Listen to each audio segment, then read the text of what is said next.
All right, hello, coffee makers, not coffee takers. He is the master of cyber farms, Alfredo B. Nash Jr., and I, the people's chief, Dr. Joseph J. Bermilla Jr., and we're your hosts for the Cyber Coffee Hour. Alfredo and I hail from Mount Vernon, New York, and we are excited to share our experiences and stories along with those of our incredible guests. Our mission is to impart knowledge, enhance understanding, and cultivate a sense of community in the expansive world of cyberspace. So for today's show, we will have a coffee chat with digital marketing manager Amani Mansur. Now, Amani Mansur is a digital marketing manager and brand strategist passionate about uncovering insights within complex data sets to drive meaningful and impactful marketing strategies. Her proficiency in Access, SQL, Python, R, and Excel allows her to transform raw data into actionable initiatives that foster brand growth and build authentic connections with audiences. Mansour's approach combines deep empathy for customer needs with a keen analytical mind. By synthesizing quantitative information and collaborating closely with colleagues and clients, she ensures data driven strategies are resonant. This collaborative spirit is at the heart of her work, enabling the creation of campaigns that truly engage and inspire. With over a decade of experience in digital marketing and creative strategy, Mansour has a proven track record of designing and executing comprehensive marketing campaigns across multiple platforms. Her expertise spans search engine optimization, pay-per-click advertising, email marketing, and content marketing. She has successfully managed and grown social media profiles, enhancing brand visibility and driving customer engagement. By marrying creativity with data driven decision making, Mansour develops marketing solutions that stand out in the crowded marketplace. She aims to create marketing strategies that elevate the brand and connect personally, fostering lasting engagement and loyalty.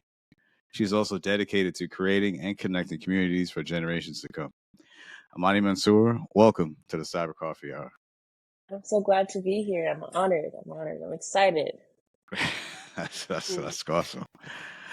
So again, thank you for being on the show today. And just quickly, just doing a quick catch up. I guess I guess start with you, Amani. Just I guess how you been? Like maybe just I guess how's your week been? I guess as we head into this weekend. That's a great question. The week has been very interesting, I will say the least. A lot of new journeys are opening. It is a new season, so with new season comes new opportunities. So that's been very good. I've had a very busy week with the school, with the marketing agency that I work with. So a lot of things unfolding. Just learning how to best time management and prioritize sleep. I've Right. been staying up later than usual, waking up earlier than most, and I have to remind myself that it's okay to take a nap. It's okay to rest. It's okay to chill. Even when you're doing a lot, you have to prioritize self. So Absolutely. overall, a good week. Just a lot Yeah. of self-realization. Yeah. I hear you. Alfredo, how you been, sir? Same. It's been a crazy week, so I'm still reeling off of Mr. Carlton Brooks episode. I took off and changed hats for the season. When I took off for training, I missed the perfect part of him and his Breville experience with the spring water and So everything. So I kind of resent that a little bit, but I also took notes because my brother actually recommends that I use spring water. So it's over. I'm going down that rabbit hole this week. Uh, 100%. Spring water is the best. Yeah. Yeah. And then going before that, wonderful energy with the other side of the firewall. I really caught back up and took notes of that episode. And something Shannon said is kind of reminding me of the scene of when Thanos and Hulk battled it out. So Thanos was MasterCard in the private sector, and Hulk is Shannon. And I'm over there like, Heimdall, like, give me some dark arts to get my man out of here. Uh, So I kind of tied that too, and that staff that he hits Hamdall with is kind of catching up to me. Like, man, I don't want to have to get in trouble for helping my man Shannon out on the public to private side. Outside of Understand. that, yeah, outside of that, our book of business is rocking. I've been doing that all week for our listeners. I do this full time now, so coffee hours is Nice. my shtick. And it's been exhausting trying to catch up to a lot of the stuff we need to do off the show. So there's a lot of that and maintaining the house and et cetera, et cetera. So A yeah, lot. there's a lot going on this week, and yeah, I gotta remember to take a rest and stay hydrated. Yes. absolutely, for sure. As for myself, yeah, it's been this past week has been quite busy, quite taxing. So I am looking forward to some rest and recovery this weekend. It's just been just a lot of work. I think just a lot of high intensity, high demand projects. Things that, of course, managing the team.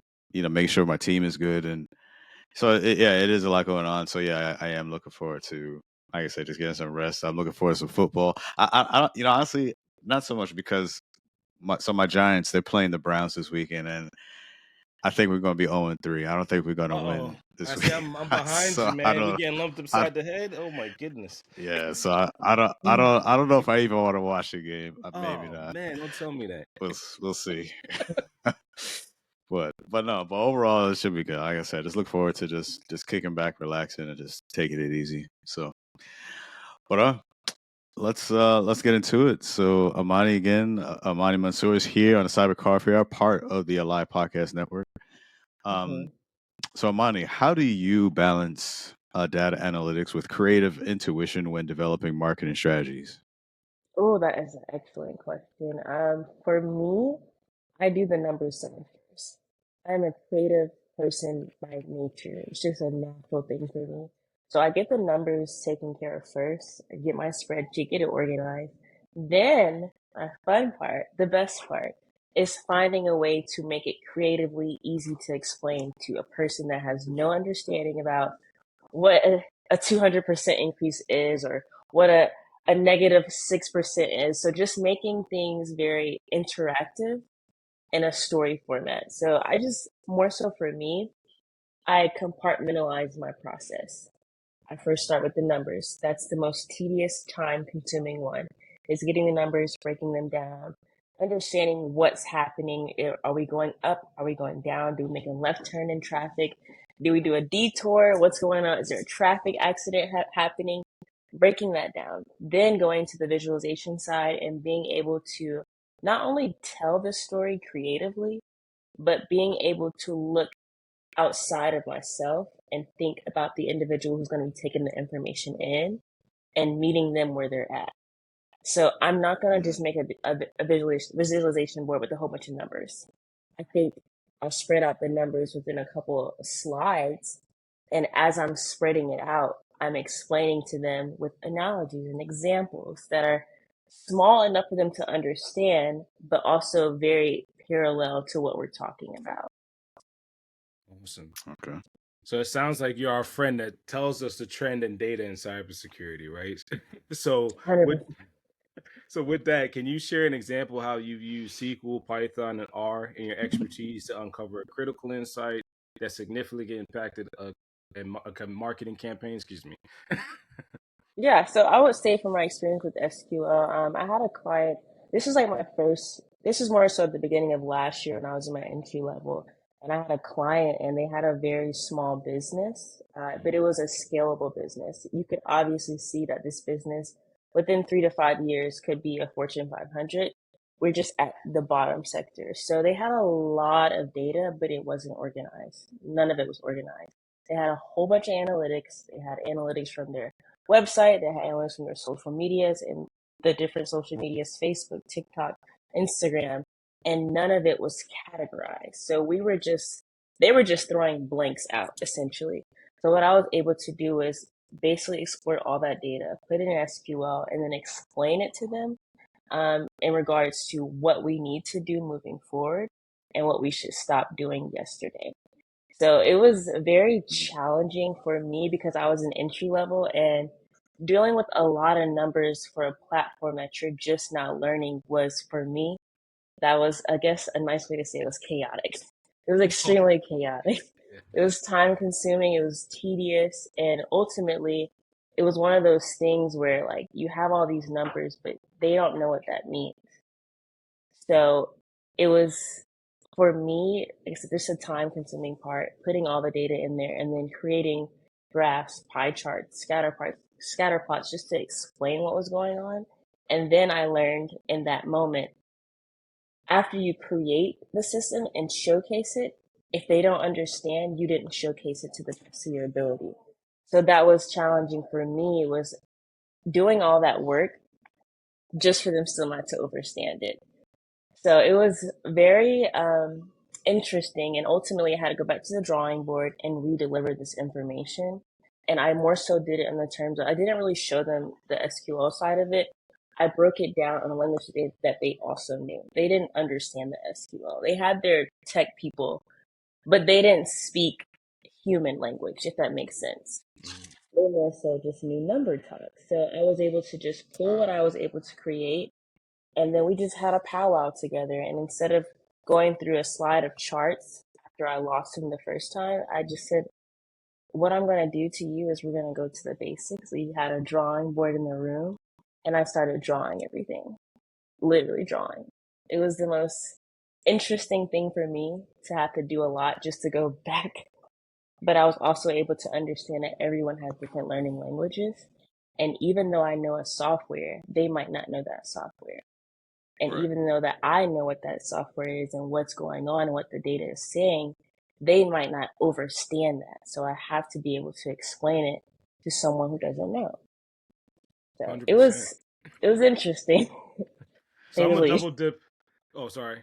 I'm gonna double dip on the statement before. You are really our friend that's gonna show us the trended data. So I think that plays a good part in what you said in breaking it up and making it easier for folks to understand, the computer language or the raw numbers. So what would you say is your approach to fostering collaboration between teams, data analysts, to ensure marketing campaigns are both data driven and emotionally resonant? Powwows. Constant Power. powwows. Let's get on a call and let's dissect your strengths and let's dissect your weaknesses. So what are you good at? What are you working with? And what are you not good at? Because if I'm realizing I have a team of 6 people, of those 6 people, 3 use their left brain and 3 use their right brain, my conversation and speaking has to be different. If you use your left brain most, you're a logical thinker. So you are great with big vocabulary words, throwing out numbers. Anything analytical, you're gonna be the top dog. But if you use more of your right brain, you're more of emotional and empathic.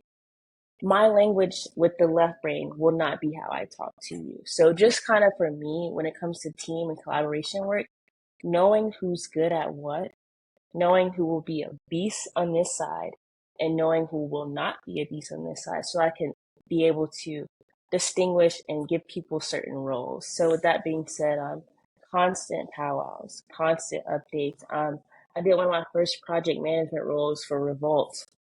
I think it was in May, and it was like the biggest thing for me. And I realized where I messed up was that I had talent, but my talent were good at certain things. And I was trying to think about it in a myopic way of saying, I want you here, I want you there, I want you here. When in reality, I should have let them show me who they were and place them in spaces that were best suitable for them so they could thrive versus, you know, in the weeds fighting for their lives. And then when it comes down to a deadline or deliverable, they're confused. You know what I'm saying? Right. So I like hope I there, didn't digress. No, I mean no, that's 100%. Like, yeah, oh, go ahead, Dr. Joseph, you got it. no. I was just gonna say. So then, from what you're saying, you're keeping them from being out of place. You get an understanding of what their strengths and weaknesses are, and then places them appropriately so that way they can lean into those strengths and be able to deliver. Exactly. Because what you don't want is someone to be in a space. And don't get me wrong, some of us thrive when we're being pushed in the water. Some of us learn how to swim from being Right. thrown into the 8 feet and we were fine. Some of us also drowned. So, with that Hmm. being said, you can't throw everyone to the wolves. You more so have to understand what might be best for them. And then when they grow into that space and they outgrow it, then you place them into a space that's better suitable for how much they've grown. Right. So I've had to learn that the hard way by, hurting people's feelings or putting someone in a space that didn't showcase their light and causing frustration. So throughout that experience, I learned that everyone is their own individual. And if you give them a space that is in resonance to them, they will thrive. If you don't, they won't survive. How much harder is it with the left brain folks and the right brain folks when they don't have that environment and have to, basically listen to collaborating as a team or listen to some of the data analytics you've crunched for them? I would say for the left brainers, we have a lot of smart heads. You know what I want to say, but I'm not going to say it. But with that being said, it just kind of comes down to understanding the person and also just hearing them. Because when you're in a team call with a lot of left brainers, you're going to be hearing a lot of words, but big vocabulary words. A lot of people are going to be knowing, everyone knows everything to a certain extent. So with that being said, you have to be very mindful of how you deliver it. Instead of disagreeing, I just say, okay, and. I don't say but. I don't say no. I just say, okay, and. So what if we try this approach? So the left-handers are not as complicated. I would say the right side is more complicated for me because they see things in a more of an optimistic and creative point of view instead of realism. So if I know that these numbers are saying this, if I know that our business is projected to have a 20% increase, no, let's say this. I know the business, the way that it's moving will get a 20% decrease. To a right brainer, they're going to be like, oh, well, we just have to do this. And optimism will feed their response versus a logical person. Realism, numbers, what is the data saying? They'll be able to agree. So it's not just showcasing them the numbers. It's more so just letting them know, hey, if you go outside every day without a raincoat, you're gonna get sick. Right. There's no way to ignore that. I don't know what medicine you take, but that's just the realism side of it. So it just overall, I will say, listen to all, take what you need from all, and then present what's actually happening. Because each person is different. I've had calls where For sure. it gets very intense immediately. 3 minutes Yeah. into the call. So you have to also understand that the client is always right to a certain extent. Mm-hmm. Quotation Yeah. marks, quotation You're marks. right. So, how is your experience in search engine optimization or pay-per-click and content marketing evolved over the past decade? And like, what trends do you see shaping the future of digital marketing? I would say for search engine optimization, for one, that's like the top dog. I think it beats social media, and that's just my honest opinion because Mm, everyone's not on social media, but everyone's on Google, everyone's on Bing, everyone's on Yahoo. Um, I would say that it has evolved with the aspect of automation. We have AI at our hands. So being able to utilize AI to give us some keyword suggestions, help us with right. strategy creation, build out a layout for our marketing team so that we could take action versus like, I would say, let's just even date back 5 years ago. 5 years ago, we didn't have the access to AI like everyone did. We were using newspapers to do ads. We were doing radios. We were doing like Yeah. commercials. And don't get me wrong, those were effective in that time. But because we have a very fast world, you have to be fresh on someone's mind. We don't go to the newspaper anymore, or at least our demographic, I will say that. And even the older generation, they're moving towards the internet a lot more as well. So it's just, I would say the evolution of it has changed drastically. And your best friend right now is leveraging automations and AI, especially for pay per clicks, because people don't realize that you're paying for every click that you get. And it could become very expensive. But if you know someone's clicking on whatever you put in the internet, that means people are drawn to it versus you couldn't track the results that you got from a newspaper ad. You could Mm, ask people that came into your store, how did you find us? But that wasn't really trackable information. That was just more so word of mouth. Now, everything that we do, even if you say you want a red shirt, I guarantee you in 5 seconds, you're going to see an ad that says a red shirt for $11. You know what I'm saying? right. 100%. So it has evolved. I would just say it's a little bit scarier, just in the sense of when it comes down to jobs and the need for certain roles. Because if I know that I could delegate a task to AI instead of paying someone X amount, what do you think a business will do? Mm-hmm. They'll take the shorter route They're and pay right. less. So it's dope, but it's also looking at both sides of it is scary because there's going to become a time where there's going to be ads everywhere. And who's controlling these ads? who's gaining from these ads besides the business in itself, who's actually creating this content. And you can see a lot of pages now that those are ran automatically. You can tell the difference, you know what I'm saying? So Right. it's a good and a bad for both, but ultimately we're going to move towards a society where everything's commercialized. Everything. Everywhere you go, it's going to be commercial. Can I take that real quick? Yeah, yeah, Yeah. yeah. So I heard something. I heard two things, right? The first thing is yes, 100%. The demographic and the age gap, right? So the older generation is really reluctant because they could kind of predict the lack of control over their content more than we are because we were kind of like embedded. We were raised on it, let's say, right? And that is scary because now their day-to-day life is impacted by these same engines, right? So banking, we already know, shopping, like you said, even traveling now. The older generation is kind of like reluctant because they are not used to this. They're not used to this online shopping, getting tickets this way, buying food this way, right? And then getting the ad or what could be potential malicious derived content. Because you're right, what could be used for good is also used for bad against these older folks. The second thing I heard you say, it reminds me of my favorite video game, and keep saying it, Guns of the Patriots. I In never this played game, it. oh my god, you gotta check it out. You know, in that game, everything is the future. The game is already commercialized. You can't make a single step out the door into this battle space without getting an ad from one of these other companies. And it's really scary, like you said, because that's the worst case, right? Complete commercialization, complete control, where you can't even, like you said, look at a red shirt or let alone a pen testing tool. You know, I At looked up all. a pen testing tool. Now 5 of them pop up on my LinkedIn. Literally. Yeah. Right.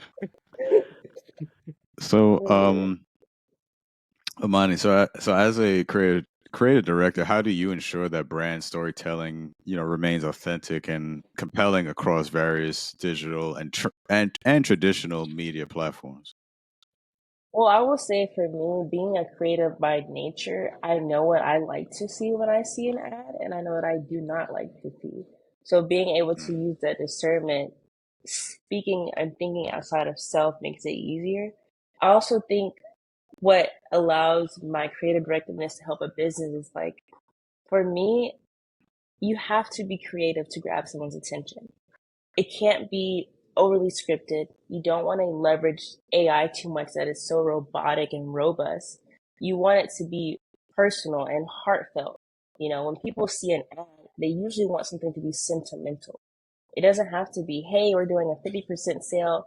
It could be a video of a family and then the call to action at the end. So I would say, to answer your question, authenticity, it's easy if you're authentic. If you're not, it creates conflict, as well as you have to understand your client and their audience. So thinking for self, but overstating that my client might have a predominantly older environment, older demographic who likes to do XYZ, and I don't like to do that. I'm thinking more so on a way to relate to the audience. So what will they like to see? It's not what I will like. It's what they will like. What will make them feel in resonance? And that kind of falls into like, doing random beta tests with your followings and with your demographics and doing surveys to get a better understanding of what they want to see more. I think those businesses' smartest thing to do is think outside the business and think as if you were the consumer. What does the consumer want? We're gonna give you the money, but you gotta earn the money. So just right. being creative, being artistic, being relatable, and empathizing with your target audience, I would say that's very important. I hope I answered that. 100%. Is Oh, you that the did. product market fit that we keep hearing about? Because I just learned about that side of desk. Are we tapping into that true client base and product market fit where they're drawn to that particular platform or they're drawn towards the digital content we produce? Yeah, like even look for example, right, on the commercials for the cars, right? You see the car commercials and you don't Hmm. even realize it's a car commercial. It's a family that's going on a mountain hike and they're playing Yeah. with their dog. I don't even know that it's a car commercial. I know that it is, but I don't even know that it is until they say, "Oh, this is for Hyundai's or Hondas or the Jeeps." It's more so not pushing the product, it's pushing the experience that you will get with Right. the Yeah, product. understand. Yeah. Yeah, yeah. Yeah. No, that and No, that absolutely makes sense, and you know you're going to see that a lot more, especially with the holidays coming. You're always going to see the commercial with it's, it's typically Lexus. I usually see this with Lexus a lot. Family, big house, and then the spouse they surprise the significant other with this new Lexus truck or something, big old bow outside, and everyone's having a great old time. It's Mhm. so yeah. So, but no, but yeah, you see that type. You always see that type of thing. But also when you talk about like experience, like yeah, it'll start off like the family. They're driving down the road. I don't know, they're going to the lake or something, and just going through the whole. They take you through the drive experience of like the car ride experience. The family going together. Then at the end, you'll see it's like you mentioned, like a Honda or a Lexus commercial, whatever. You don't necessarily Rivian. get that in the beginning. You get that like Oh, towards the end. So 100%. so as you say that now, I mean, of course, I've always seen that, but I didn't really break it down or really pay attention to it like that. So I Yeah. think that's It's pretty good. 80% of how you make someone feel. The Right. 20% is the logic side, but 80% is how you made me feel. When you sit down with the HR people and y'all end up talking about 20 years ago, like, I like you. So let me see your resume for real. You want to feel for that person. You want to feel for that Yeah. brand. You want to Yeah. feel for that business. It's not just numbers, it's how does that make me feel? Do I like that? You know? And yeah, I feel you see Rivian's how been they. No, go ahead, go ahead. I feel Rivian's been sneaky repackaging their little kitchen, so it made me feel like, hey, what are they trying to say here when they package the kitchen and the car together? Yeah, they're probably doing double advertisement though. That's a thing I just found out as well. Like commercials, if you're paying attention, like Super Bowl, I don't even watch football, and I know you do, Joseph. I don't watch it, but I Yeah. know the commercials that the marketing tool behind that and the marketing budget for that, Yeah. it's multiple commercials in one commercial. They're Mm. not just Yeah. marketing the subway or the blimpies. They're marketing the shirt that he wore, the desk, the TV that he has, the shoes that he has on, the rug on the floor. It's so much that's being done in just 30 seconds. Right. No, and yeah, even when we talk about like the budgets for that, it's almost the budgets of like some movies just for a commercial. Even if you talk 100%. specifically Literally, like for the Super Bowl, I mean, Mhm. it's really crazy because they do literally. get quite extravagant with just a commercial, and it's just like a 30-second spot. So And we study the commercials. You got to think after the Super Bowl, every class does a segment or a project acknowledging the Super Bowl commercials. Like it's a well, study. That's why they spend so much because everyone's watching it. Not Yeah, even look at just at home Duolingo. at the game. Right. Exactly. Look at Duolingo. Duolingo did that bold statement the last Super Bowl. Every content creator is all over it. On Like it out inside Duolingo, outside Duolingo, even if you don't have everywhere. what was the one that people was that all the other language kind of softwares are kind of like, oh, look what they did, you know? yeah, Exactly. But they did that. They did that, and they used that budget. They used that opportunity, and they made it. It definitely was like a huge investment, and it paid off. Mm. Literally. wow, awesome. No, that's very enlightening. So again, we have Amani Mansur here on the Cyber Coffee Hour, part of the Alive Podcast Network. So as we shift gears a bit and just getting learns a little bit more about you, Amani. So I understand you have a couple projects you have going on, and maybe you could shed some light on. I know you say you just got back into school and you're working on like some grants and programs, things of that nature. So maybe if you just share a little bit with our listeners on what you have going on. Yeah, definitely. So I just recently re-enrolled back into college, and I also am a teacher. Nice, congrats. So multitasking is one of my strengths and weaknesses. If you know, you know. But Yeah. the school that I work at, it's an elementary school, and it's a Title One school. So do you know what a Title One means? I just No, you. figured. Okay, I just figured it out. So it's certain backup for the curriculum from the state in the school, right? Like it's not like they're by themselves developing the curriculum or even Yeah, supporting. Yeah. So I just my that kid's and school just got it too, so I didn't know until they got it. yeah. So it's definitely that, and then also Title One schools can also be for the lower income. So if you live in an area, and it could be a lot of big houses there, but there's majority smaller houses or low income families. They send their children to Title One so they can get access to free or reduced lunch, Okay. kind of assist more with like behavioral problems as well as academic problems. So my new role is just helping individual small groups with academic assistance. A lot of them battle with ADHD, some behavior problems, childhood trauma. You name it, they're dealing with it times five. And because it's a Title One school, most of the children don't have access to funds because their parents don't. So I'm walking in every day, and I'm always seeing a flyer that they want these dues, they want these $10, and I'm like, if I'm looking at this how I'm looking at it, if these children can afford the basic necessities, how can we expect them to give us $5 for a fundraiser or $10 for this event Right. or be able to There you join this go. club for 10? It didn't make any sense to me. So Right. I was like, okay, let's leverage what I know and who I know to my benefit. So I spoke to a couple of people that were higher up and I was just saying, like, have you guys looked into grants? And the answer was yes, but I translated no because if you know, you know.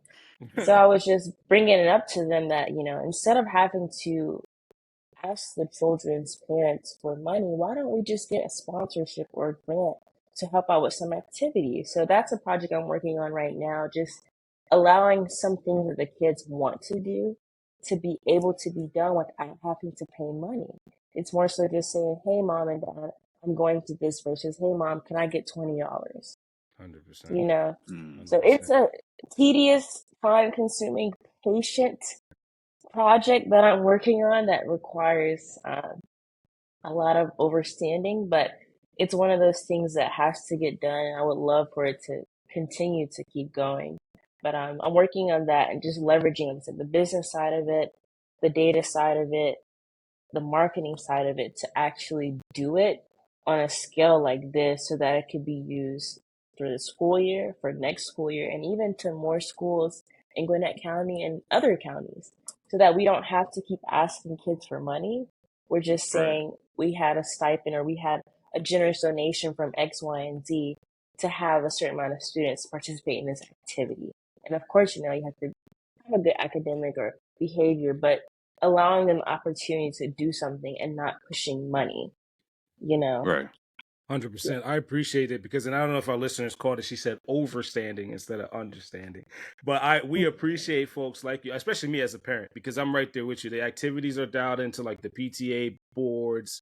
The trustees in the city know where the STEM programs are and how they attend them. And just recently becoming, a benefactor, a parent of a Title One school, I don't have to pay out of pocket. You're right. The grants are tapped up. They're dialed in.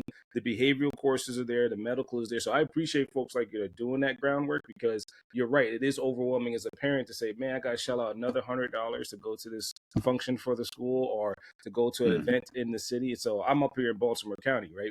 And a lot of times there's a contention between where the event is happening and how the students can get there. But someone like you is Exactly.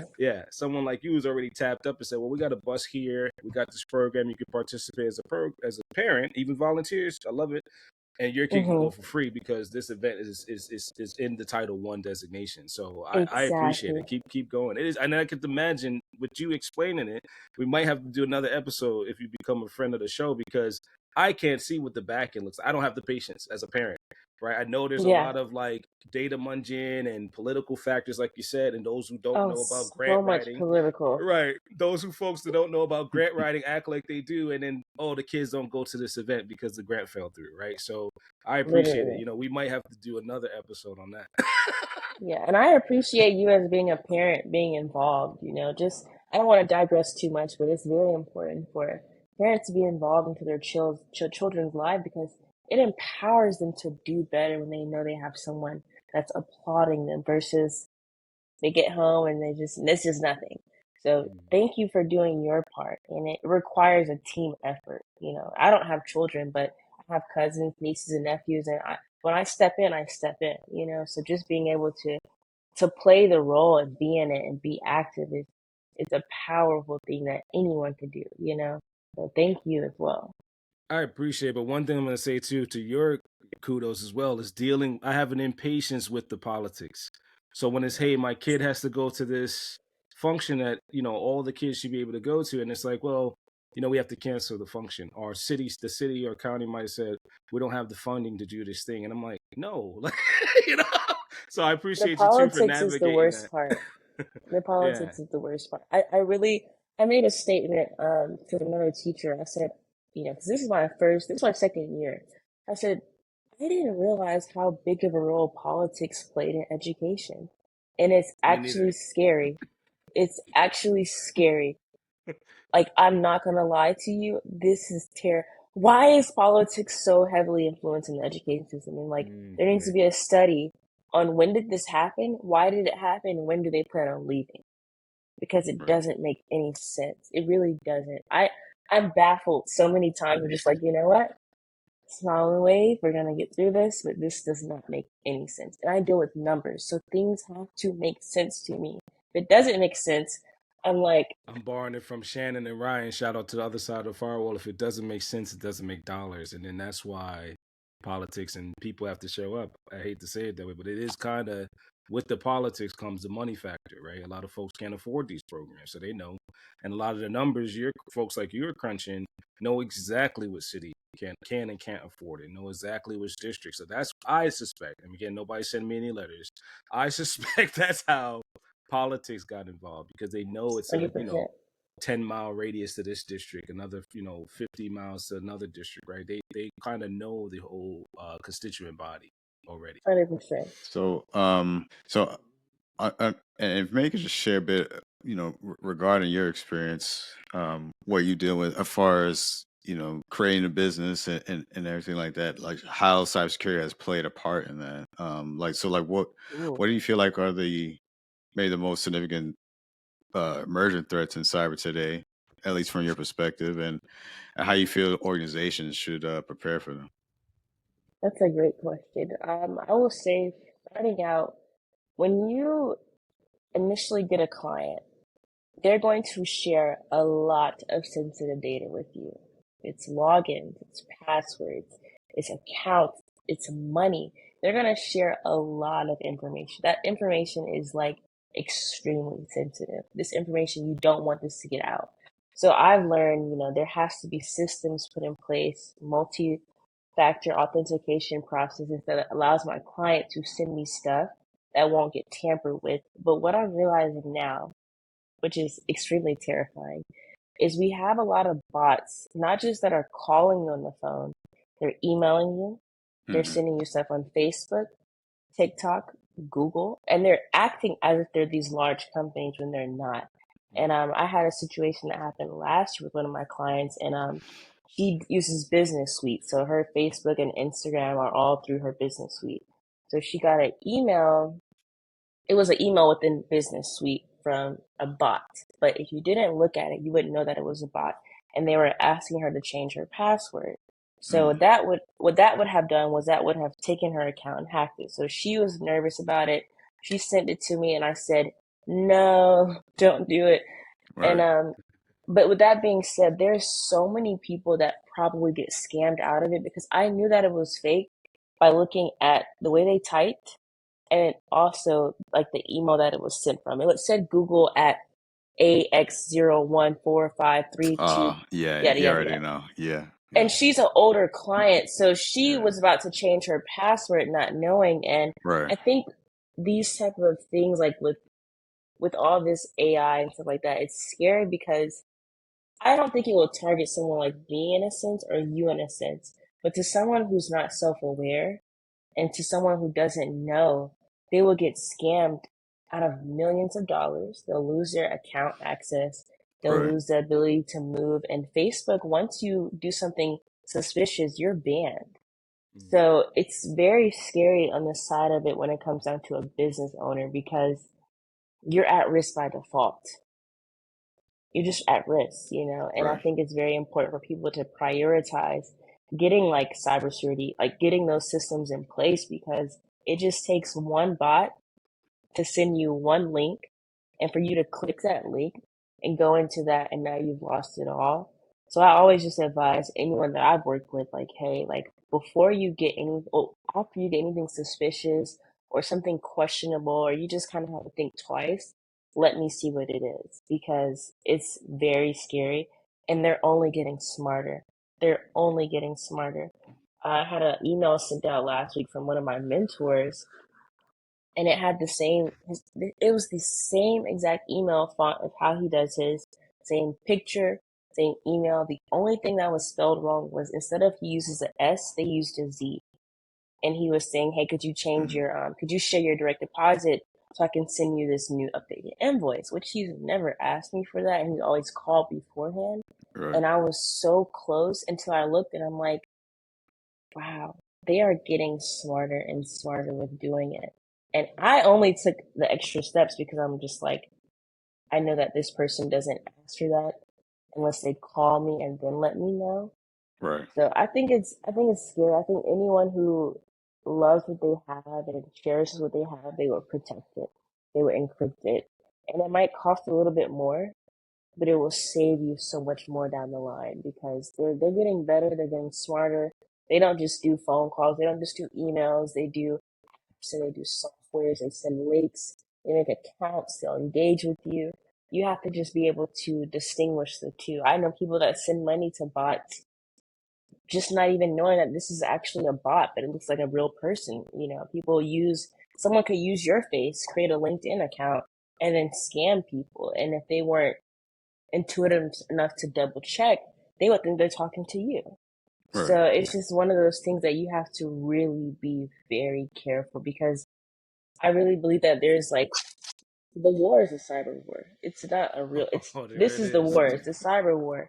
Mm-hmm. If I can get all your data, if I can steal all your information and make you pay me to get it back to you, I won. And it's scary because people lose a lot. There was a recent hack at the airport. I'm not sure how long it lasts. Was it with Windows? What you mean, I think FAA or the I cloud think What? strike? Windows had went down, and then the airport, in Oh, effect to Yeah, that, that was cloud talking they about strike. couldn't fly. Cloud Yeah, Yeah. CrowdStrike. CrowdStrike. So real Yeah. quick, let's tap this up a little bit too, right? So first of all, give yourself more credit because you taught us two sides of the fence that we didn't know. One, you dialed into the human intelligence of someone's marketing and digital strategy, leading to an attack vector. So give yourself that cyber badge because coming Oh, yeah. outside, you told us the same things we hear on the cyber side, but you know the person. We don't really know that client, right? We don't really know that engagement of how somebody invoices, how somebody sends their email and digital strategy, what links they're using, and the lack of encryption. That comes from you folks like you. So tap that up and give yourself kudos. The second side that I like is that I just heard and learned from is I don't know and engage with the folks like that to know that have that human intelligence, have that relationship with them to say, hey man, this person doesn't send us invoices like that. Or hey, this person might be going through something and they might be trying to pay really quick.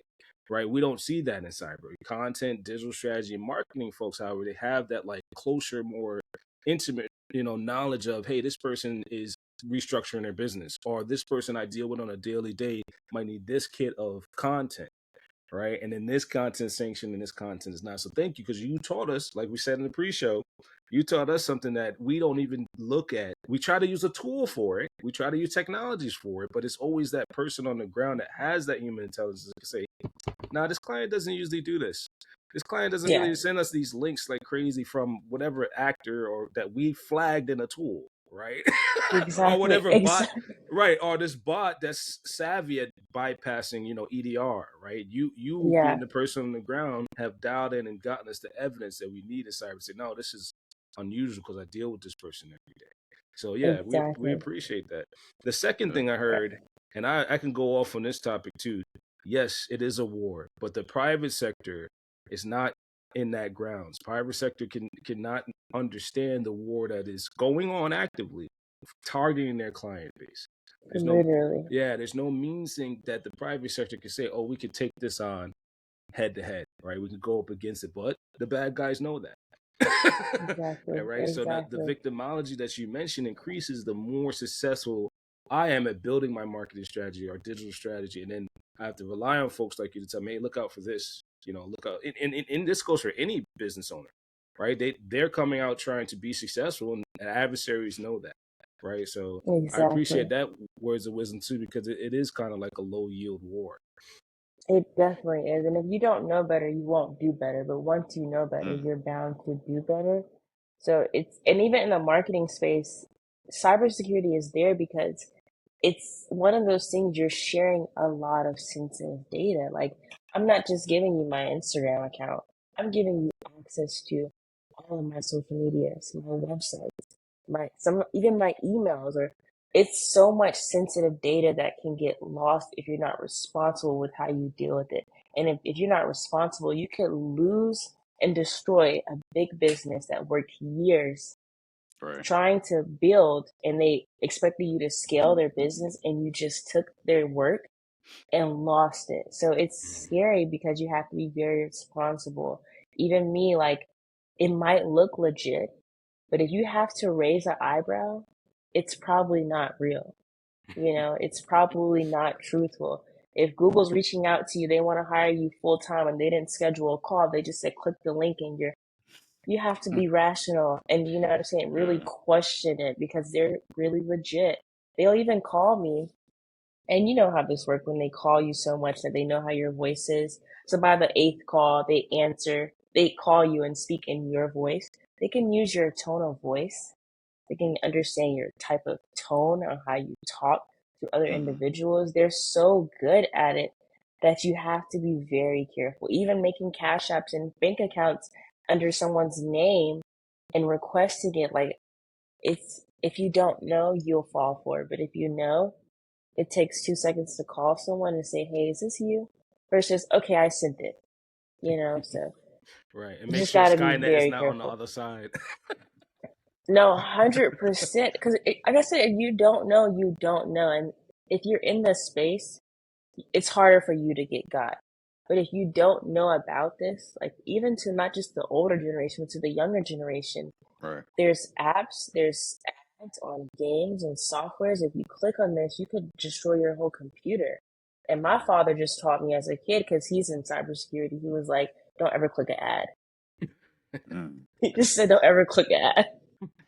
I think the biggest thing, and what I take away from what you shared is just really just having that awareness to have that eye to know what to look for when something doesn't seem right, and not to just just unwillingly go along and click something, and then you're giving away your data, your access. Yeah. Because I think about we could think about our parents' generation, but maybe you might be in a different category because, especially as you mentioned, your father was already in cyber, so he already had that keen eye. But like, so I'll just use my parents for example. So they don't have that. You know, I'd say more or less computer illiterate. They depend on myself and my siblings to help them out. And when they had the newest iPhones, this is from recommendations from us. We're They helping hand them it to you. we're keeping them current. You know what I'm saying? So, but no, but also at the same time too, I do appreciate that they do ask, especially with myself. They do ask me questions about certain things, and to help them to make sure they're not falling trapped or falling susceptible to any sort of scheme or anything like that. But there are still many other cases where you may not, maybe our older or previous generation may not have that luxury, and then they fall susceptible, to some of these schemes. So I don't know if you saw. I don't know if you guys saw the movie, The Beekeeper with Jason That's what I was Statham. just thinking. That was a Nah, I Yeah, gotta check that because out. classic. Felicia Rashad, it was a perfect fishing example where Mm. she was at her retirement home. She finally retired and everything like that, and With I, so I, much money. it was a Called The ton of money. Beekeeper. She was on the phone, and she pretty much she had to change her password, I think, or something like that. And then after Yes. that, like 2 seconds, all of it gone. Like all the accounts just drained in like 5 seconds. It was horrible, and I think she unfortunately took her life because of that. Yeah. Ooh. So no, yeah. So I think it is it's so important just to have that awareness, to have that cybersecurity awareness. So even if you don't have it yourself, get with someone, get someone who consult that you trust to help consult. And when we're talking about as far as maybe just like your business, someone who can help lead your business to make sure it is being cybersecurity aware, that you have those security protections in place. But then also too, like for your personal, making sure that you are taking those protective measures to make sure you don't fall susceptible. Like in a case like that, where maybe you come towards like retirement age, you worked all your life, and now you don't want to see all those earnings just gone in like 5 seconds because you hit the wrong Yeah. link. So Could I No, tap into that a little bit too, Dr. yeah, Joseph? Right. So we gotta also mind you, when we become of that age, we gotta realize it's a whole generational warfare tactic that happens, right? So my parents, right, are like yours. One gave me a nod to my father, rest in peace, and his brother, rest in peace, right? They said it was electronic warfare, right? So back in Hmm. the day, it was phone, it was radio, it was more analog, and it was accessible just like everybody else. But they kind of had a nod to like, well, I'm not going to do that on the phone. So to your point, Amani, like everybody would had that like, I gotta talk to somebody either on the phone or face to face. So the shift for us is that's gone. It's definitely Right. gone. So the double 100%. dip, yeah. yeah, the double dip. That's kind of a culture shock for this the older generation, my mom included. Right, is how do I do this on the iPhone opposed to Yeah. landline, right? How do I Hmm. do this on the mobile instead of a desktop, right? Like, so there is a gap, and that generational gap is happening to us too. When we are going to say, how did the AI do this? Why is the AI doing this Exactly. for me when we're in of age? And it also manages our retirement because look at the companies today. We got, we Yeah. may even have a shorter run than 20 years, right? It might be 10 years because of how rapid the spectrum of warfare is increasing. I hate to say it that way, Exactly. knock on wood, but it is one of those things where in our parents' generation, it was electric going to digital warfare. Yeah. Then those two became cyber. And then now the fallacies in cyber warfare are going to become AI warfare. Right. So Exactly. when And we just as, become of yeah, age, we got to keep mindful in our, cognitive functions when our kids come and say, so and so AI did this for me. I didn't have to do it. exactly. I didn't have to log into my bank account and move money or my retirement package. This AI did that. That's scary. And Well, just to even say that you have to just keep learning. Like with this world, if you miss something, you're going to fall behind because if you don't learn, you'll fall for the finesse. That's all I just say. You have to keep learning because all it does is evolve. It just evolves. Right. It gets better. It gets smarter. It gets more strategic and calculated. If you don't evolve with it, you'll fall for the games. And it's scary because we're in a data warfare where everyone wants your data. Everyone wants to know what you're doing, what you like, X, Y, and Z, and it sometimes can be overwhelming. Even for me, I have to get a new phone because I have so many bots that are just calling me. They've shared my number with a Hmm. million other numbers. I'm like, no, we can't do this. So Right. it's just being self-aware and also learning. And when you notice something, acknowledge it and fix it there because it could just sit there and collect more and more and more and more because you ignored it. And now you're not even at threat. Everyone around you and your immediate is also at threat. So it's just, you gotta just keep learning. It just evolves so much. Even for me, there's so much AI software that could make my life easier. But once it wants access to my Google, I'm not comfortable with that. I don't want you to get access to my Gmail. I Right. just don't feel comfortable with that. Some people might. I just know for me, things that I don't want to share with someone who's going to share my data to a big buyer who just wants to buy my data. So even going to certain places, I had to tell my friends, I'm like, hey guys, we don't use public Wi-Fi. They're like, what do you mean we don't use public Wi-Fi? They're like, what do you mean it's free? Nothing is ever free. You're Yeah. gonna get spammed. Yeah. Somebody's paying. You pay for it in some way. 100%. 100%. They're gonna get their cut somewhere. And before Yeah. we lighten it up, that plays into our one of our questions that we often ask before our lighter question is, so you touched on some of the key challenges, right, that we face in the industry. What key challenges have you faced on your journey to success, and how did you overcome them in your profession? I would say the biggest one is probably imposter syndrome. And when I looked up what it meant, I was like, that's so cliche. I don't have that. That's just another Nice. word they give us to put us in a title. No. And then I was like, realization, awareness. We have imposter syndrome. And for me, when I got into this space, I had a little bit of knowledge because my father, he knows a lot about technology. My mother, she always ran businesses and marketing. So I had a perspective, but also as I was learning, you know that when you learn now, you don't know. When you learn something, you begin to realize you don't know anything at all. You just know what you just found out.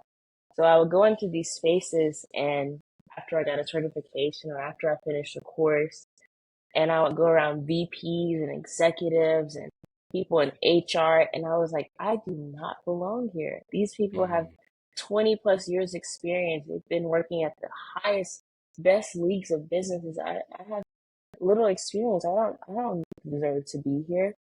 And that was very challenging for me because, I always wanted to prove to myself that I knew something. So when I would go into a space with overly qualified people, I would go home and learn more.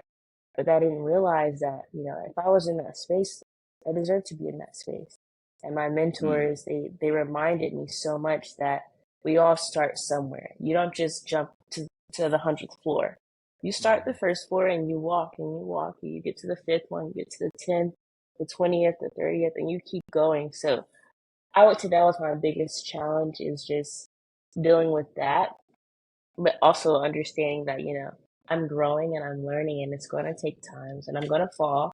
Just get back up. If I don't know something, simply ask. So definitely that, and I'm overcoming that now in the sense of just knowing that I'm where I'm supposed to be, versus this doesn't feel right. No, I'm supposed to be here, and if I don't know something, write it down or ask someone and use the space to my advantage to know more about how they got here, what they did, and also with that tactic, I've been learning a lot of what not to do. And a lot of what I would have, people always tell me, if I was 25, I would have did this. And I'm taking notes like, okay, what else would you have done? So leveraging that imposter syndrome to my benefit and just saying, I belong here and how can I best acclimate and adjust to this environment was one. And then I would say the second one for me was learning how to deal with different people who have different backgrounds, different mindsets, and not taking this space so personal. At the beginning, I took every criticism, every critique personal. I would take it so personal, and I'm not even realizing that this is just their job to give feedback so that this looks better. So learning how not to take things personal. At the beginning, it was so challenging, but overall, I began to learn, if they can tell you how to do it better, take that and make it better and use that as your basis when you're building. Okay. We appreciate it. Thank you, Amani. So now we're gonna lighten it up a little bit. All right. This is one of our most important questions on the show. What is your favorite coffee preference? So don't be mad at me. I don't drink coffee. I stopped drinking coffee 2 years ago. But I have two drink choices that will give you the same rush. So the first one for me is a vanilla chai latte with almond milk and caramel on top. And then boba. The leche boba. Oh my God. I don't know if it's because it's so much more sugar than coffee, but I can be up for 12 hours straight and then I'll crash after. But those are my top two. Vanilla chai latte. I get a matcha latte every blue moon if I want to look healthy. That's funny because my daughters, my twin daughters, they're oh my gosh, 22. So yeah, but they swear by boba, and See, that's the thing that it's we like, missed, right? Where did it come from? like so boba's everywhere too. Like, yeah, so they got me to try it. I mean, it's cool, but I'm still with my coffee. I was like, same. I tried coffee boba, and I'm like, quite, man. coffee like, boba. I never tried that. They have, You might like that. Yeah, they have. Well, it's different too. There's tea. There's places that have tea boba, green tea matcha boba, and then there's a special place that has like coffee derived, chocolate derived boba. So, and they're not in the. If you're lucky, they'll be in the same boba spot, but they're always usually two separate spots. Because I guess, like you said, there's a different hit of sugar in both of these places. 100%. I think I'm at the point where like either one of my daughters would have to get it for me, or like I would have to just taste one of theirs because I would just be mad at myself to buy a full cup of boba and then for me to hate it and then just throw away like $5-6. Right, So no, I won't be doing it anytime soon unless they get it and I try theirs. That's great. That's great. Because you're right. It could be pretty awful, right? Yeah, I'll be. What do you do? Very... Do you spare them? Do you spare them your disappointment? Like, yeah. So no. So I won't be trying that anytime soon. So Got it. He said I'm not going to do it voluntarily. Heard. right.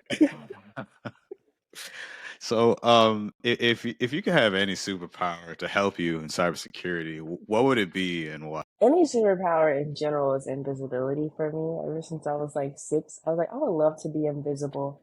The amount of things that I would do. I Cause some havoc. Right. would say for cybersecurity and anything in that the tech space would probably be the superpower of speed. I would want to be like the Flash. That way I can get all my work done in 30 minutes and then Nice.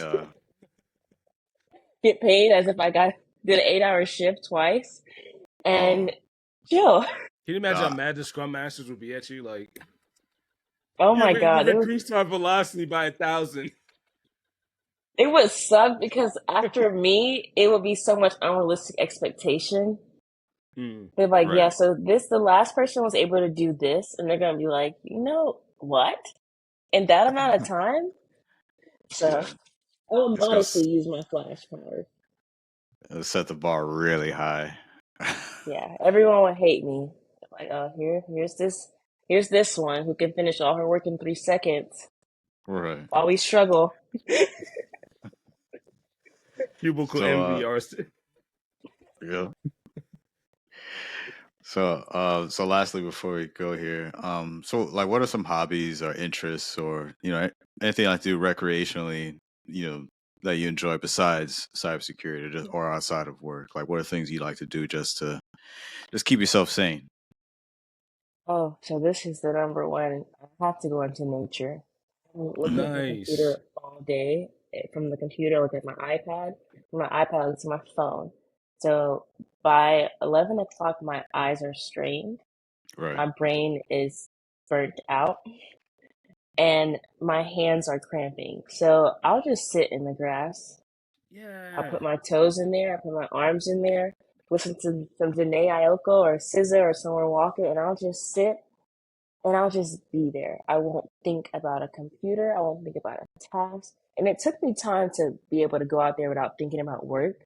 But now when I go out there, I'm only there because it kind of just grounds me and it allows me to know that although we're in this time where we're always doing something on the computer or always in front of a screen, this is not my entire reality. Right. So that has been important to me because I don't want to get lost in the sauce. And it happens, and I've seen Yeah. it happen to so many people. And I'm like, you know what? Let's get grounded. I like to run, go for walks. Anything with green grass, I'm good. Occasionally, I like to go to a game, maybe a soccer game or something like that. But just Yeah. do something very less effortless, not thinking. When I'm off work, I want to do anything that doesn't require me to think, type, and Right. talk. Right. Anything like that, and I'm good. I promise.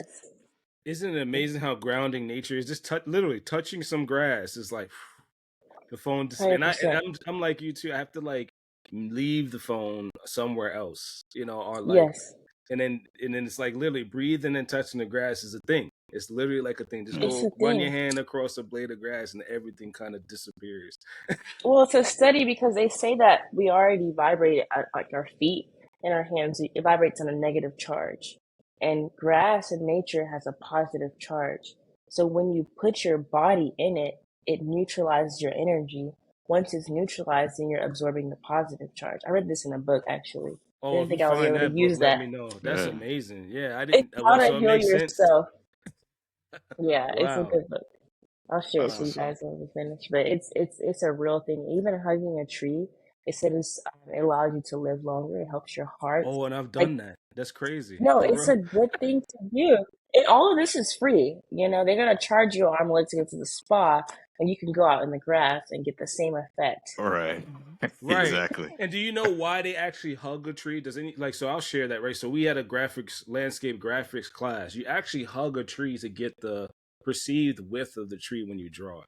So maybe that's connected, but Mm. yeah, I had to actually do that. And you're right. It's like reinvigorating. I don't want to sound, off, but it's like, the tree's like, thank you. No, but you can literally. It's hard to describe that feeling, but you feel it. Like it's like you can't explain this with words, but I felt that and I heard that, and I think the tree was talking to me, and nobody else will understand that, but we had that moment. And it was there, it's No. why do you think most people who like end up getting rich and successful, they just live a very chill life, they get some land and they go off, because that's really what living feels like. I it's thought it it's was the just freedom. Thanos, right? Even Thanos wound up on a farm, like I thought it was, but it's No, but connected. I also agree with Thanos. I was the friend. Everyone was mad at me when I said, I mean, why are we mad that he snapped his fingers? We need a balance. Everyone's like, no, he's a bad guy. He was overpopulated. The snap has always been a source of debate. Right, A lot of people, controversy. whether they agree with him or not. But Amani, this has been an amazing Well, time we with got you. one more, Dr. Joseph. One more, sorry. We have to plug in. Do you have any current projects and endeavors you wish to discuss while you're here with us? That's coming up, or sorry, we missed that one. My bad. No, we hit it already. Oh, we did? Yeah. Oh, okay, that's on me. No, you're good. You're good. I was thinking like, oh gosh, No. life. Okay, my bad. It's all good. It's all good.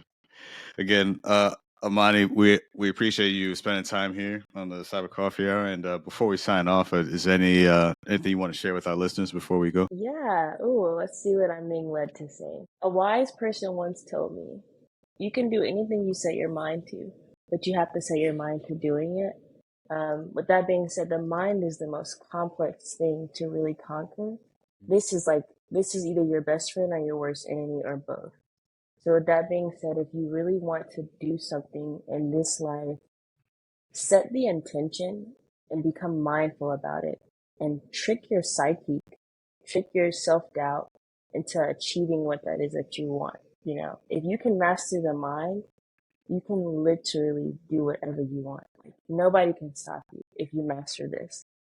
Right. Master this, and you will be the greatest possible being that you could ever possibly be. So, focus on self, focus on mind, and you will succeed. That's beautiful. Appreciate I love it. No, thank you. Thank you again, Amani. And thank you for those listening. Join us for another episode of the Cyber Coffee Hour, part of the Alive Podcast Network. If you enjoy this episode, explore more engaging content in the Alive Podcast Network app. By supporting this podcast and nearly 100 other Black hosted shows, you can enjoy ad-free listening while contributing to a diverse range of voices in the podcasting space. We appreciate your support and look forward to sharing more insightful conversations with you in our next episode. Until then, keep brewing those ideas and stay curious about cybersecurity. All right, that's it. That's a wrap. We out of here. Peace. Did that. Peace.